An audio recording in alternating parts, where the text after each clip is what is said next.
Hello বন্ধুরা, সবাই কেমন আছেন? আশা করছি সবাই ভালো আছেন, ভালো থাকবেন। বন্ধুরা, আজকে সুনিতা মান্ডি ব্লকে দুপুরের মেনু কি আছে সেটাই দেখাচ্ছি। এখানে ডাটা, কুমড়ো, কাঁচকলা, আলু এসব দিয়ে একটা তরকারি করেছি টমেটো দিয়ে। সাথে 3 কোয়া রসুন আছে, ডাল আছে, আর এখানে রায়তা আছে। ওইটা যে চিকেন খাবে না, আমার বর চিকেন খায় না, তাই জন্য ওই রকম রান্না করে দেওয়া হয়েছে ওকে। আর আমি খাচ্ছি হচ্ছে চিকেন চিকেন সরে। হ্যাঁ, আজকে খিচুড়ি খাচ্ছি, চিকেন খিচুড়ি, দুরকম ভাষায় বলছি।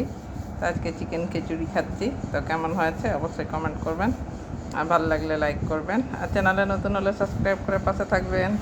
তো ঠিক আছে বন্ধুরা, এখনকার পর্যন্ত এটুকুনই। সবাই ভালো থাকুন।